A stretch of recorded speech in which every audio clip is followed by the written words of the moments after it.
My name is Simone J, the Budget Bestie, and you are watching my Planning and Budgeting Life. In this video, I'm going to be giving a few things that affects your money management. So I'm pretty sure there are a lot of things that people can think of. These are just some things that I've experienced and have come up with as far as things that will affect your money management, or things that um,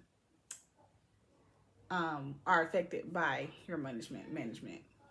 I don't know if that's the same thing, but it sounds different, so we're gonna go with it. Um, so the first thing that I came up with is planning. So this is something that you will also hear a lot of other people talk about. You're going to hear a lot of other people talk about planning your time is one of those things that will affect your money management. Planning your time has a huge effect on your money management because if we don't plan out our day, if we don't plan our expenses, if we don't plan for those things that may occur on a consistent basis, or even if we don't plan for those things, those unexpected things, that can have a huge impact our on our money. For instance, planning your day or planning your time. If you go throughout your day with no plan and no productivity, or just flying by the seat of your pants, for one, you're not planning for, if you do need to spend money, what you're going to spend money on, and how much you're going to spend. But also, what if you planned your day to do a bunch of things and spending money that was not on that list? So if you're productive throughout your day, and you're planning your productivity throughout the day, it can definitely cut down on how much money you're spending. For instance, if I'm going off to work, I have no plans. I have gas in my car. I don't plan to go anywhere. I don't need to go to the store. I don't need to do anything. I go to work and I get off and I come home and I have a lot of other things I need to do. If I don't plan those other things, or if I don't plan that time out, I could possibly say, well, you know what, I didn't plan to cook tonight, so I'm just gonna go out and buy something to eat. Or, I may, if I don't have anything else planned, I may be driving down the street and say, oh, I want to go in there. Let me go in there, and then end up spending money. Just little things like that. Just planning our time.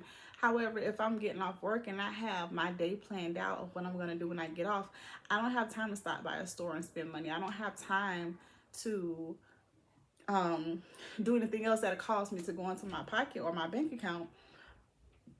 Also, if I'm planning my meals, that's another thing. If I plan my meal out and I know what I'm going to cook, or if I already cooked it, that could cut down on going to a store to going to buy fast food or anything like that. So just planning helps with preparing for your day, planning your time, making sure that you're not spending money unnecessarily, planning for store trips, planning what you're going to get. Even if you are going shopping, still plan for that. When you go shopping, how much do you plan to spend? What are you getting when you go shopping? Are you just shopping just to shop?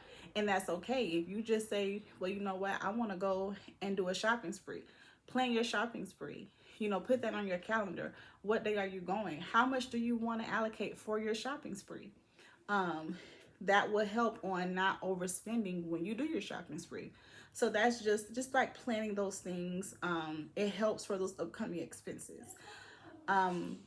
I also had a client that I spoke to about an issue that she had, where I had to basically let her know that those things that happen on a consistent basis are not things that just pop up out of nowhere.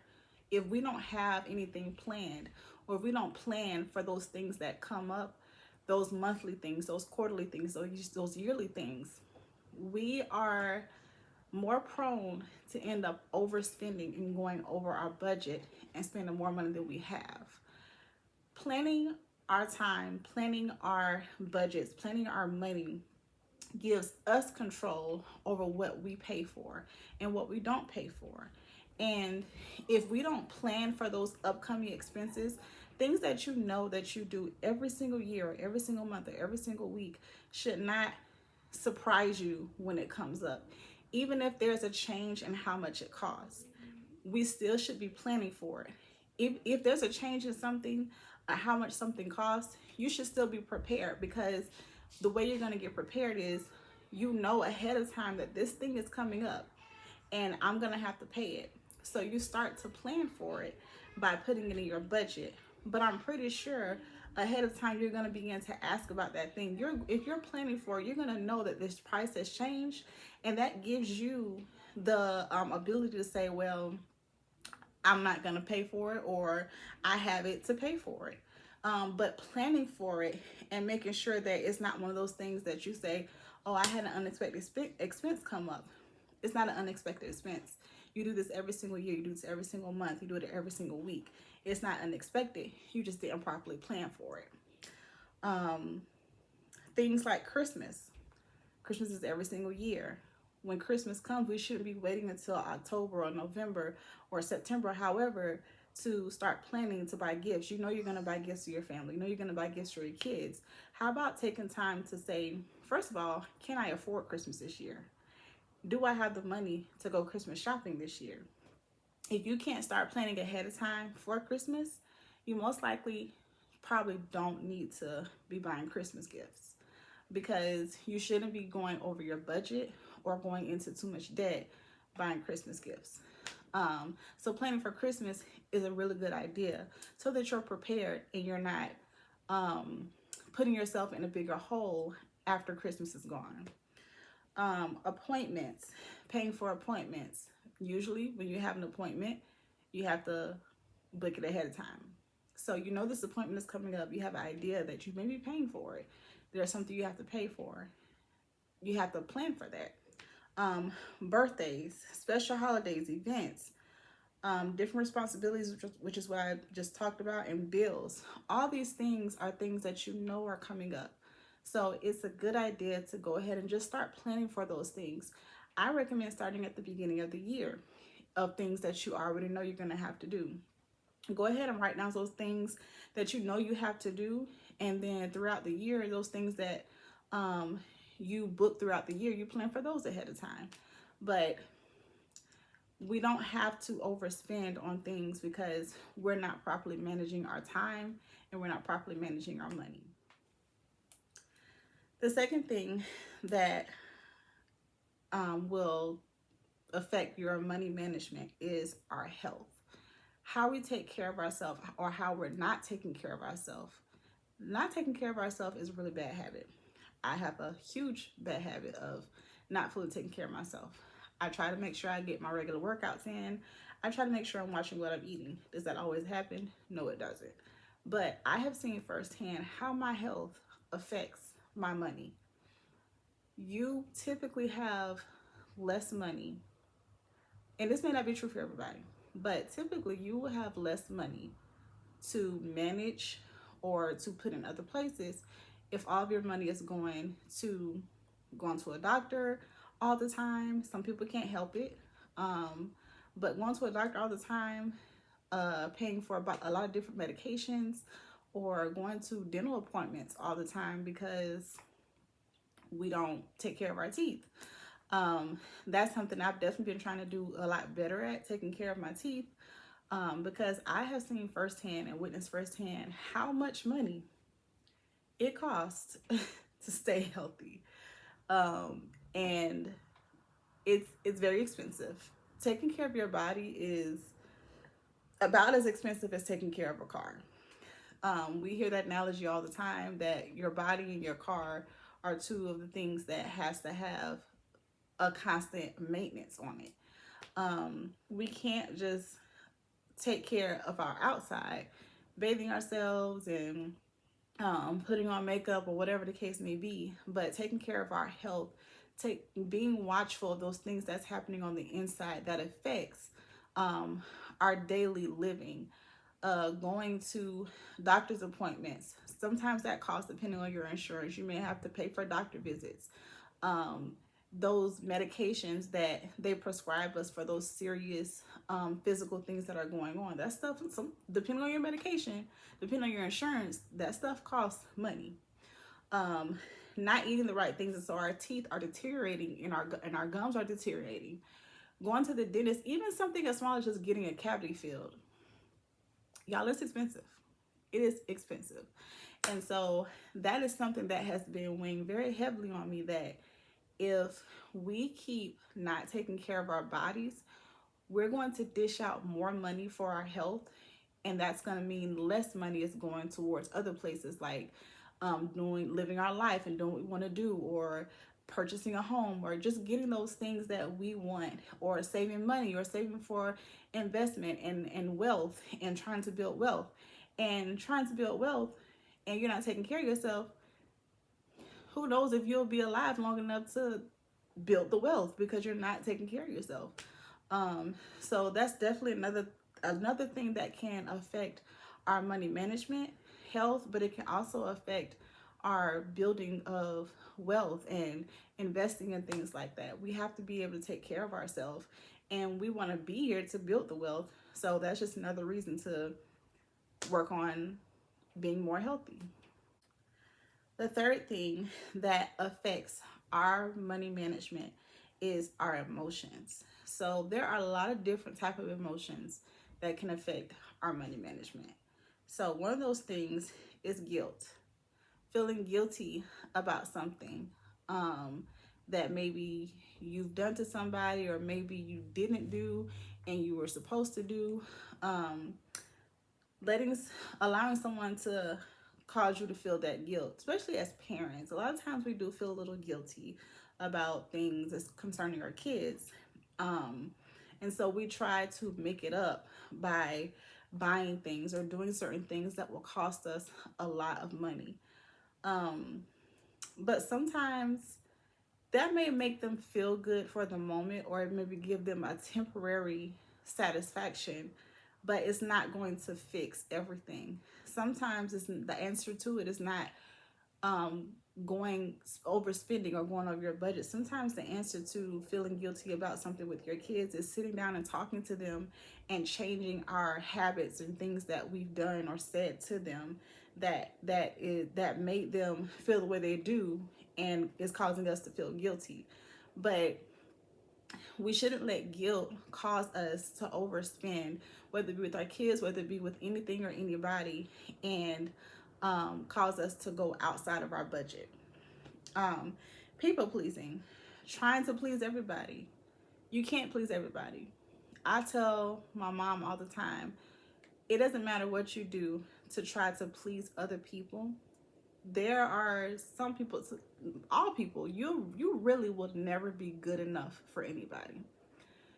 There are It doesn't matter what you do or what you give to people, there's always going to be something more that they want from you. And even if they tell you one thing today that they want you to do better with to please them, tomorrow it'll be something new, and then the next day it'll be something new, then the next day after that it'll be something new. You'll never be good enough to please anybody all the way or completely.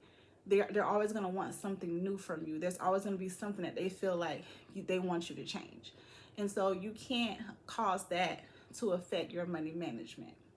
um Sadness, sometimes when we're sad, we call it retail therapy. We let sadness or depression or boredom um cause us to, oh, I'm sitting here and I'm not doing anything, or I don't feel like it right now. I'm really sad, I'm depressed. Maybe I should go shopping, that'll make me feel better. And then you go without even thinking, and you overspend, or you buy a whole bunch of stuff that really isn't needed. So those are some emotions that we have to really pay attention to when it comes to managing our money correctly. um, Anxiety or impatience. These are two very big things that will affect our money management, because when we're anxious or when we're impatient, we will most likely jump into something that we didn't need to jump into. Um, so instead of jumping into things, how about taking that moment to really think about what it is? Like, for instance, if you go somewhere and you're you're paying for something, or you know you're taking care of something or responsibility or something of that sort, and the someone tells you, well, this is how much it is, and you know that this is something you always do, or it's something that you may even need, but do you need that thing? Like, is there something else that you can get that's not going to break your pockets? Or can you wait to get it? Can you wait to pay for it? Doesn't need to happen right then. So not letting that anxiousness of, oh, if I don't do it right now, then something, this is going to happen, or this is not going to happen, or I just want to go ahead and get it over with so I don't have to worry about it later. No. If it's going to break your budget, if it's going to cause you to go over what you spend, don't let that anxiety or impatience cause you to dish out money that you really don't have for that thing at that time. Take a moment, think about it, pray on it, and find an alternative solution. So we really have to start watching our emotions, not allowing our emotions to cause us to overspend on our budget. The fourth thing that affects our money management is jealousy. So I guess this is also can be considered kind of emotion, but I kind of want to talk about it separately. So jealousy can definitely affect our money management. Looking at others and comparing ourselves to them. Well, this person had just bought a house and their house is really nice, or their house is bigger. This person, they dress their kids in nice clothes and nice shoes and polo and all those things like that, or whatever name brand you feel is whatever, whatever name brand you look to that you really like, or this person has this car and I want a nice car too. Well, you can't compare yourself to somebody else's life. You don't know what it took for them to get where they are, and you don't know what they have to go through to stay where they are. We have to work to get where we want to be. And sometimes it takes patience to say, I'm not there right now, but I'm going to work to get there. So maybe you don't have your own home. Maybe you're not in home ownership right now. And home ownership is not for everybody in every season. Everybody can't go into home ownership. Sometimes you have to wait. Sometimes you have to strategize. Sometimes you have to plan for that. Going into home ownership is not this something that should just be glorified and jumped into. You have to plan for that. And so you can't look at somebody else and compare your life to them. Maybe staying in an apartment is the best thing for you right now. Maybe driving that cash car around that you've probably been driving for the last 2 or 3 years is the best thing for you right now. Maybe working at your job and doing your business on the side is the best thing for you right now. Maybe it's not the right time for you to quit your job at the moment. So not looking at the next person and comparing your life to them because it looks like they have more money, and maybe they do, but there's something they had to do or steps they had to take to get there. They didn't just get there overnight. So not looking at others and comparing yourself, that can definitely affect your budget and the decisions that you make with your money. Don't worry about what others have. Maximize what you have. So it doesn't matter where we are, we can maximize what we have. For instance, I live with family, and I'm one of those people where I like to have my own. I try to strive to have my own. But since coming back home from traveling to another state and staying there for almost 2 months, I came back and I've been living with family since. Now, granted, I can afford to go and get my own place. I could definitely go and get my own place, but it has just made sense for me to stay with family, save up money, and focus on getting myself together so that I can just go ahead and try to purchase a home. um, that's the best thing for me right now. It's really helping my bank account grow, and I get to help my family while I'm here. And so I don't need to look at others and compare myself to their life. Oh, they have their own house and they have a nice car and they're able to, do, or they're married and they have help. I maximize where I am, and I maximize what I have because I live with family, because I'm keeping my bills as low as I can. It allows me to be able to, instead of going to pay a car payment, what I would probably pay for a car payment right now, I get to put that money in my savings account. I get to start learning about investing and making plans to start investing, making provision for me and my kids so that when we do move and we do get into our own place, I'm not taking from my emergency savings for moving expenses, or I'm not able to move into my place and can't buy what I need because I didn't properly prepare. Um, and so I'm not looking at what somebody else has. Now sometimes I do compare myself to other people, but I try really hard to not let that affect my money management. um I try not to let that affect my money management. I try to focus on what I have and maximize what I have. And I feel like I'm doing okay at that. My bank account is growing, my savings is growing. I have things in place to make provision to move. So that, and then when I move, I have enough money to move and enough money to at least buy the essential things that I need to start living in my own place. And so, because I basically have to start all over after leaving and going to the new state that I went to. I have to start over because before I left everything behind, and all I took with me was clothes and shoes and my kid. And so, I have to start over. And so when I move, I'm gonna have to buy all this stuff over again. So I have to prepare for that. So right now, where I am, I'm maximizing the way that I can maximize, not looking at somebody else. But also with jealousy, knowing what fits in your budget and not others. Your budget is not the same as mine. My budget's not the same as theirs. Their budget's not the same as yours. Someone else, I can afford on my level. I can save on my level. I can do things on my level because of where I am in my budget. This is what fits in my budget. You see what I'm saying?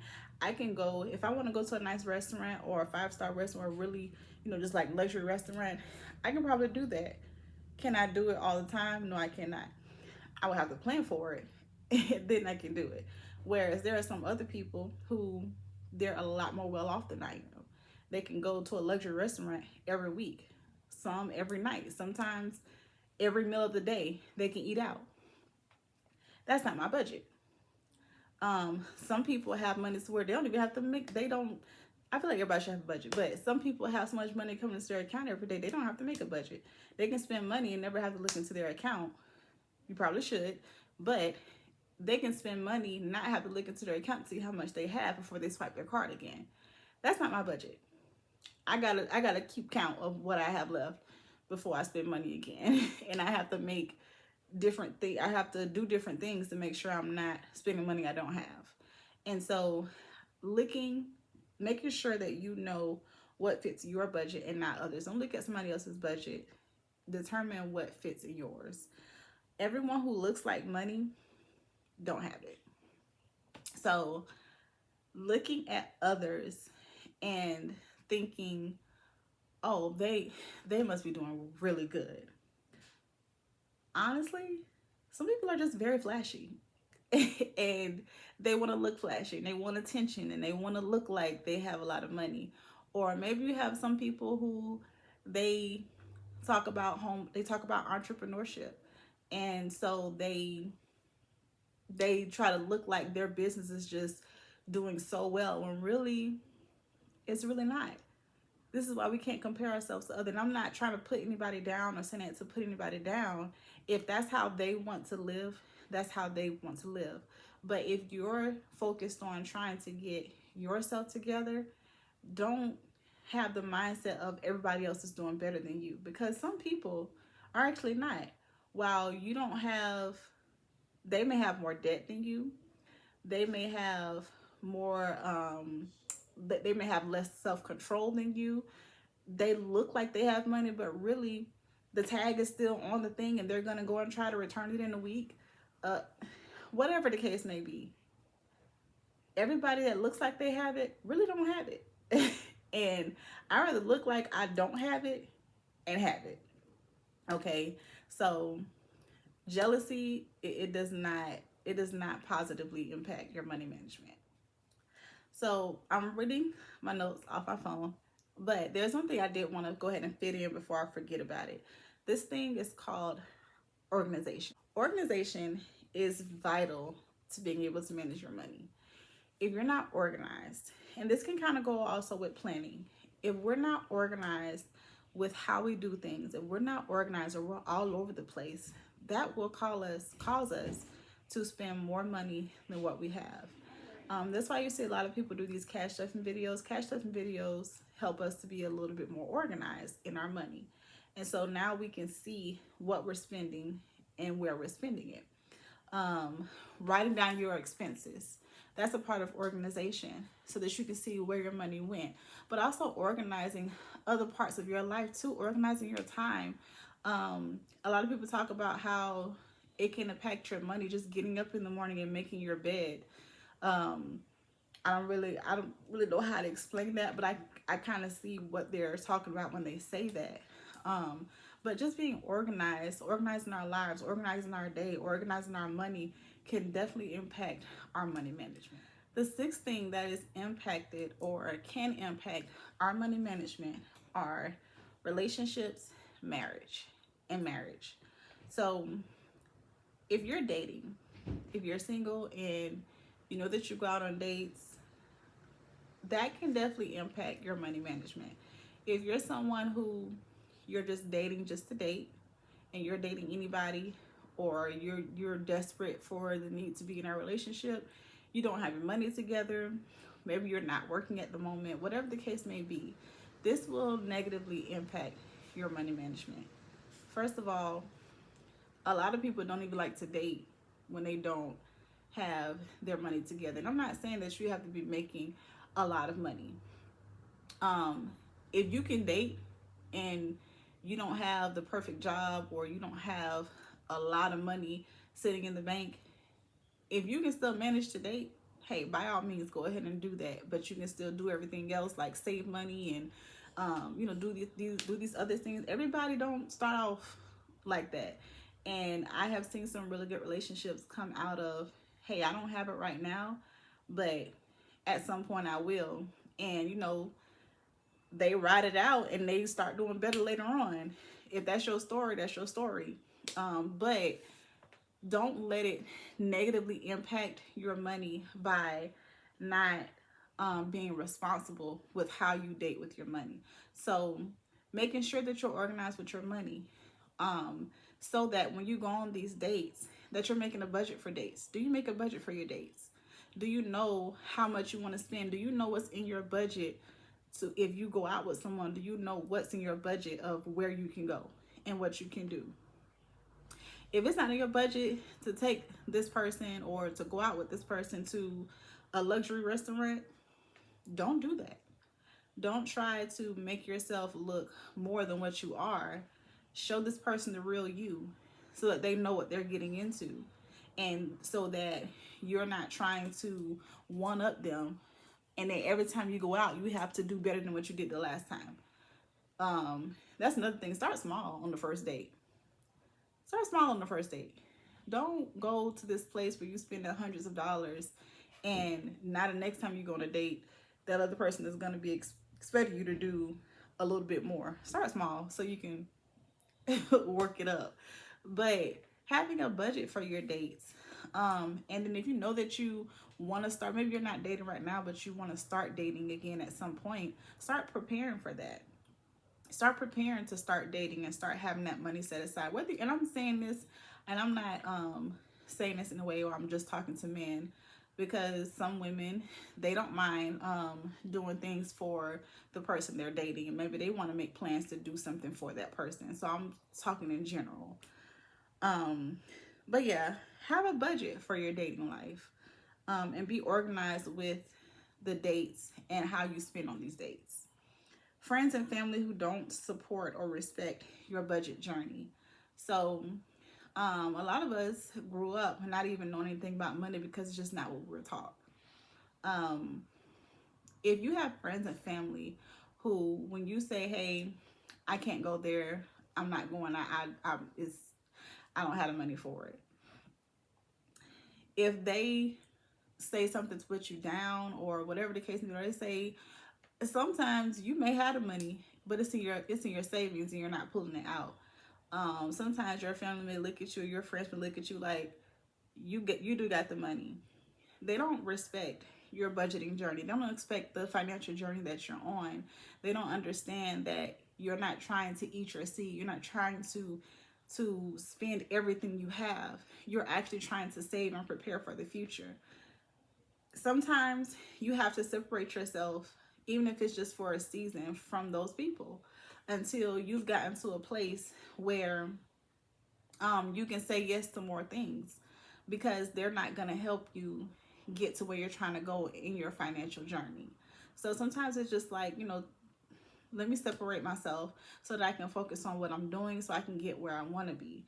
And then hopefully on that journey and getting there, they'll jump on a bandwagon. They'll see how you're growing. They'll see how you're moving, and they'll want to do the same thing. Um, in marriage, not being on the same page, and not having any communication, that can negatively impact your money management. If you're married and you're not on the same page about where your money is going and what's being spent, what kind of things you're going to do this month, or where you're going to go, that can impact your marriage and your money management. We hear all the time that statistically, money is one of the number one causes of divorce. And so if you're married and you're not on the same page, you're not discussing your finances and discussing your expenditures with each other, that will negatively impact your money management. Having separate accounts and keeping things secret.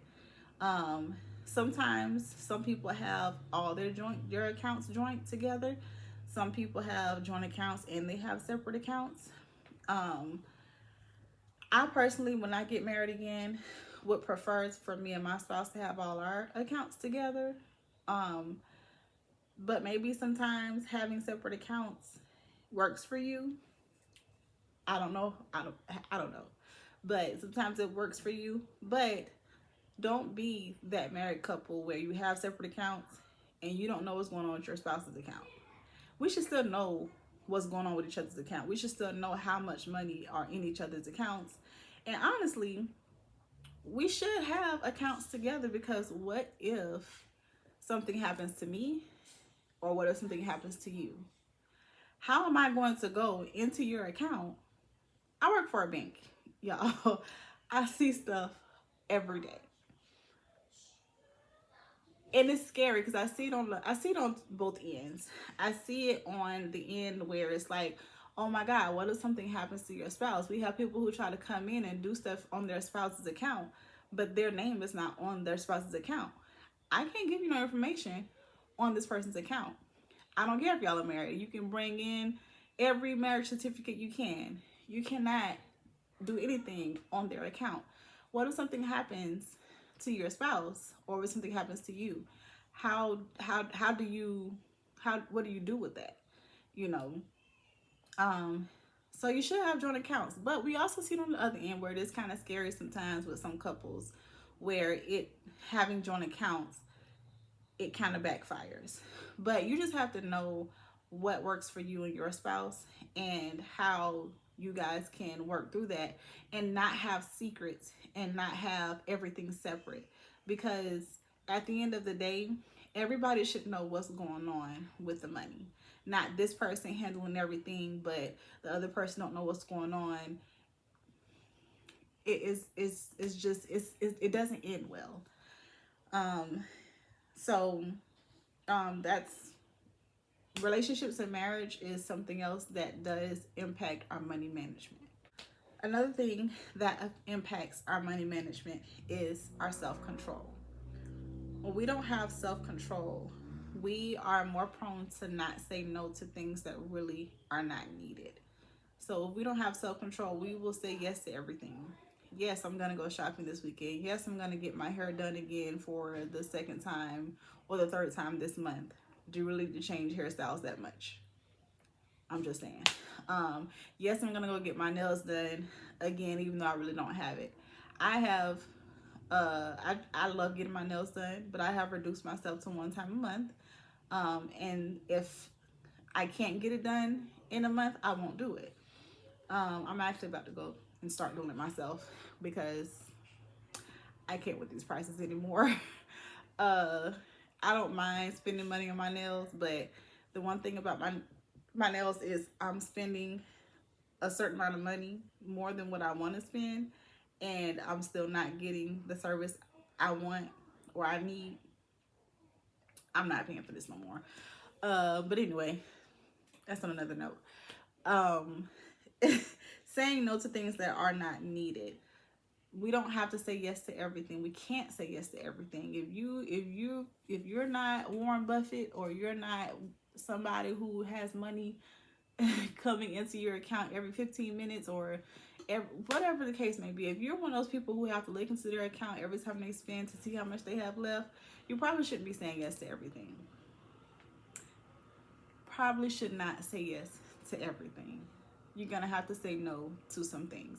So having that self-control to know what fits in your budget and what doesn't, what you can spend and what you can't spend, and saying, you know what, I can't get that right now, that's gonna have to wait.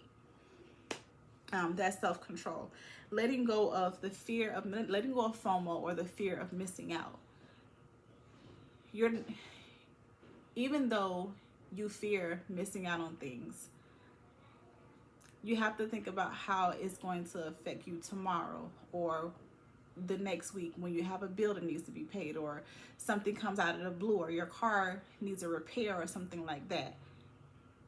Is it better to just miss out on some things and be able to take care of things down the road? Or would you rather go out with your friends and spend a whole bunch of money on things that don't suit you well, and tomorrow you have a repair on your car, but you just spend it all the other day doing whatever?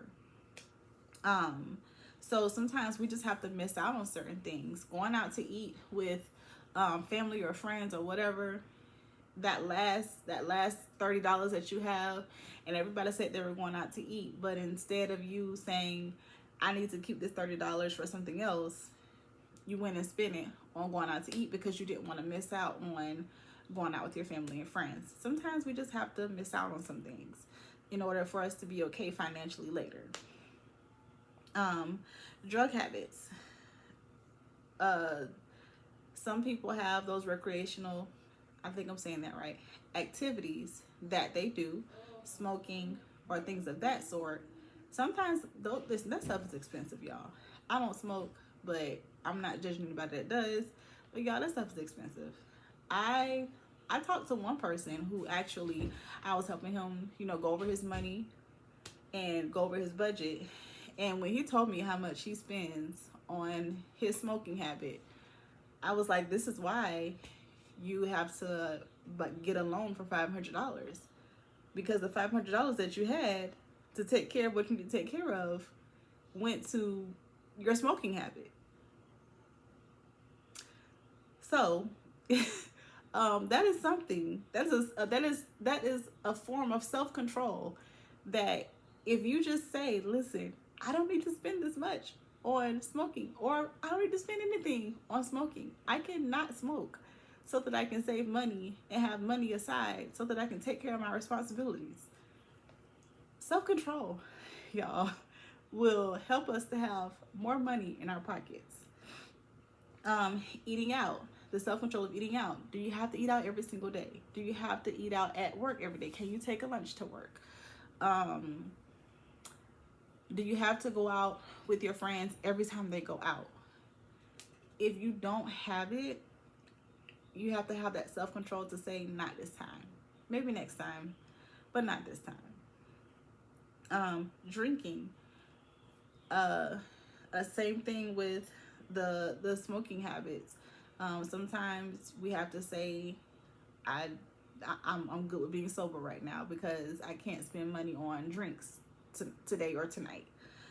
Shopping habits, that's another self-control thing.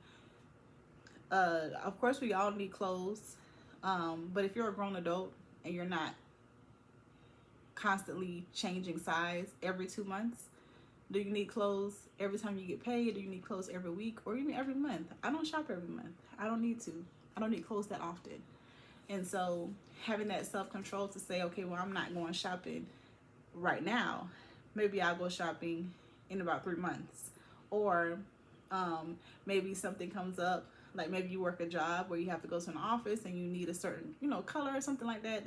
I'm just saying off what I think, because I need some white pants and so I need to go get some. But when I go get my white pants, I don't need 5 new outfits. Self-control. I go in, I grab the pants, I go check out, and that's all I buy. But if I have no self-control, I'll go in there and I'll spend a bunch of money on clothes that I really didn't need to buy at that moment. So having that self-control does impact our money management. The eighth thing that impacts our money management is accruing unnecessary debt. So if I've said anything like this on my channel before, I do agree with a lot of what Dave Ramsey teaches. Do I do everything exactly the way he teaches it? No, I don't. But I do agree. My goal in life is to be debt free. Some people may believe that using other people's money helps you get rich. That's not the life I want to live. I don't want to owe people for the rest of my life. I would prefer to be debt free. And we can't say, Steve Harvey, that it's impossible. It's not impossible because people are doing it every single day. People are getting out of debt and they're living their best lives financially. And that's the life that I desire to live one day. So for right now, even in the situation I'm in, one of the ways that I try to maximize what I have is not accruing unnecessary debt. It could be very easy for me living with family, not having to pay a bunch of money in rent or bills. I could easily say, you know what? I can go and get a car, which is what I long to have. I want to go get a newer car. Um, but the car that I have is fine. It gets me to where I need to go. I don't have a car payment. And if something were to happen to it, I can afford to repair it, depending on what the repair is. But I'm pretty sure I can afford to repair it. It's a matter of if I want to pay for the repair. But accruing unnecessary debt of going to get a new car will just set me back on my goal of being debt free, and it will set me back in my savings goal. I'll be paying probably $400 or more for a car. My insurance will go up because I'll have to have full coverage, and then I and then also full coverage on the new car or whatever, and then I still gotta pay for gas. And then even though you're making payments on the car, you're still responsible for the repair. So when the car needs to get repaired, I still gotta pay for it, depending on what my insurance covers. And so it's gonna cost me more money, and I'll be further behind in debt. And so accruing that unnecessary debt can impact our money management. Um, Maybe sometimes it's not a car. Maybe it's buying a house that you really can't afford. So even though a house is that debt, that also Dave Ramsey teaches that it's like the last thing they tell you to pay off. But of course, if you don't have buku money coming in, you can't just pay off your car, pay off your house just like that. It takes months, some people even years, to pay off their home. But even buying a house that you can't afford, accruing that unnecessary debt, or buying a house bigger than what you can afford. So you buy a house for $400,000, but you really don't need it. And it's your first. It's unnecessary debt. And or even as small as a phone. So this is my first iPhone ever having. And I wanted this phone months ago when I got my iPad. I got my iPad last year, I think in like June or so. When I got it, I was like, you know what? I have a MacBook. It would be so cool if I could have my iPhone, because I started seeing how well everything syncs together and how the Apple products just work together good. And I said, you know what? I want an iPhone now. I never thought I would switch over to an iPhone, but I said, you know what? I want an iPhone. And so months ago, I wanted this iPhone. And for the life of me, because of my goal, because I set goals of hopefully being, because I set goals of being debt free, I knew that this is just something else that if I finance it, I'm just going to be more in debt. And this is unnecessary debt because, yes, the phones in some people's eyes are expensive. It's a $750 phone. Um, but I rather pay for this in full than to be in debt trying to pay it off and increasing my monthly expenses to pay for a phone. I didn't want that. And so I will say that there were times when I actually tried to go and shop for it and see who could give me the best deal. But y'all, I just couldn't bring myself to finance this phone. I just knew that it would just be way too expensive, even though I could afford the payments. I was just like, it'll be so much better. I'm better off paying for the phone in cash and staying with my carrier, who I only pay $80 with every single month for 2 lines. For me and my son's phone line, it's just it's a better option. It'll be better on me financially. And so that's what I chose to do. And it's the best decision that I made last year as far as my finances. That was unnecessary debt that I didn't need. And it would have negatively impacted my finances tremendously, with now I'm paying more because I'm paying the payment to pay the phone off. And I would have had to switch to a carrier for both me and my son. That would have cost me over $100 a month. This is not including the actual phone bill. This is just the carrier. For 2 lines, paying over $100 a month, paying for the phone. I wasn't doing all that. And then I would have had to, be on a contract. And so I said, you know what, I went out multiple times looking to finance the phone, but I couldn't bring myself to do it. And so when I got ready to pay for the phone in cash, switched over to my carrier, now I have this phone freely. I'm paying the same thing I've always paid, $80, that's it. And that's it. So that, it helps because this didn't cause a huge change in my finances. And so accruing that unnecessary debt, especially when we allow lifestyle creep to get to us, that can impact our money management tremendously. The last thing and ninth thing that I say will impact your money management is learning to master your money. So another thing that I was speaking with my client about is when she had that situation that she felt like she was forced to pay for something. I had to tell her, this is your money. You worked hard for this. This is money that God has given you and allowed you to make so that you're able to live off of it and make sure that you're doing what you need to do with your kids and your household and things like that. You are the master over this money. Money follows mastery. And if we don't have control over our money, or we don't have a budget in place that tells every dollar that we bring in where to go, we are giving control to other people and other things to do that for us. For instance, if I don't make a budget, well, let's go back to the cell phone thing. So with this cell phone, if I had not had goals set in place of how much I want to pay every single month, or not increasing my bills or my lifestyle, and saving money and getting out of debt and investing, I would have allowed myself to say, you know what, I don't want to delay gratification. I want this phone now, and I don't care what it takes to get it. Now I'm putting control in the hands of AT&T or Verizon or whoever to tell me, yeah, we're going to give you this, but then in return, you give us that. You're going to have to pay us this every single month. Now they have control over my finances. I've given them control of my finances because I didn't have something set up to say, no, I'm not going to do that because that's going to put me here and I don't want to be there. Not being able to master our money and tell our money where to go and tell it who gets it can impact our money management. When we have control over every dollar that we have in our possession and we are able to master our money and tell it where to go, we are able to control how our money management fluctuates and how our money fluctuates and how our bottom line grows or decreases.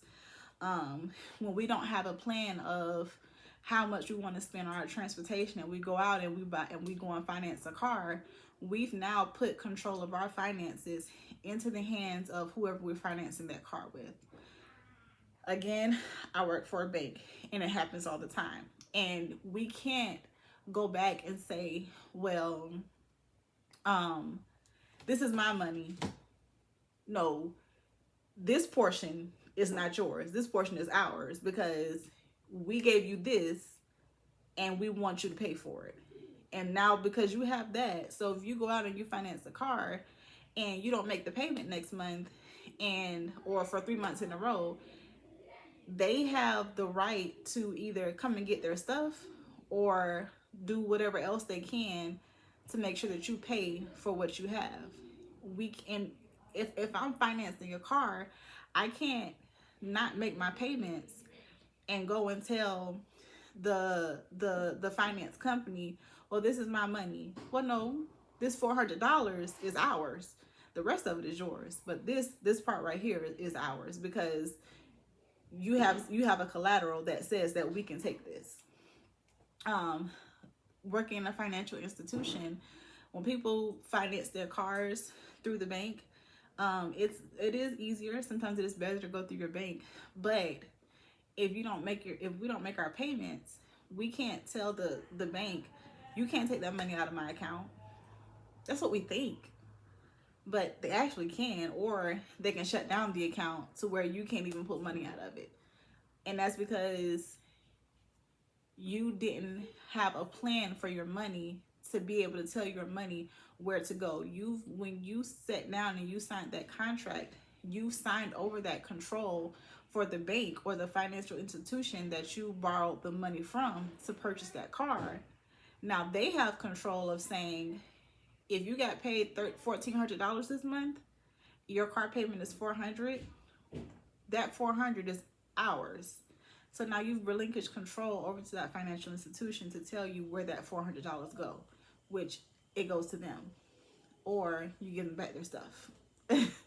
And that goes for anything as far as managing our money. We have to have things in place that help us to better master our money. So I try not to put myself in a situation where somebody else has control. I'm going to pay for what I want to pay for. And what I don't want to pay for, I'm not going to pay for it. So I have life insurance. Other people can tell me, oh, well, the amount that you have is not enough. The amount that I have is enough for what I get paid.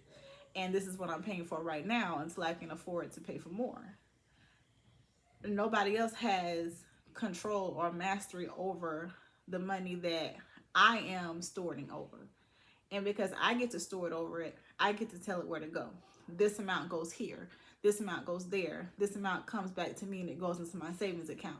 I have that control. If I go to someone, for instance, like my car insurance has gone up, because I have control over my money and where it goes, I can go and say, I just switched my car insurance this year. Well, now I'm thinking about switching it again. No, I just switched it last year. I'm thinking about switching it again because what I'm not going to do is go up to what I was paying before I switched. I don't want to. So that I'm not going to let the insurance company have control over how my budget is set. Even though, now if I choose to stay with that insurance company, then yeah, that's fine. But that's my choice to stay with them and say, well, the insurance price is going up. I choose not to shop around and look for a cheaper insurance policy. Um, that's my decision. But because I don't want to, because I'm not going to keep paying this high insurance if it keeps going up, I have the choice to be a master and a steward over my money and say, you know what, this is getting too high. I switched over to you guys so that I could have a lower rate, and now it's going up again. I choose to master my money, so I'm going to go and I'm going to shop around before I pay out another payment so that I can see about going to somebody else. But when we don't have control over our money, we give other companies the control to say, well, this is what you pay us. Especially those little things that really are not needed. If it's something small that's really not needed, like sending your kids to a summer camp, or if your kids go to something every month, or they go to a certain dance class, they have an activity, and the dance class that your kid goes to, it goes up and it sets you back. You made the choice to make that payment. But if you are the master of your money, you really didn't have to make that payment. If you knew that money was going to set you back, you have the option to say, I'm going to look for an alternative solution, because I know it fits in my budget and that doesn't fit in my budget anymore. So that has to change. You have the option to say, no, I'm not paying that. So not being able to master our money is a huge impact on our money management. So those are 9 things that or 9 tips that I can give that have a huge impact on your money management. I hope that this video was helpful and that you found some of these things helpful and that you can apply to your life. These are just things that I've witnessed and things that I have had, experiences that I have had in my life. And I just wanted to share them with you. But thank you for watching, and I hope to see you in the next video. Bye.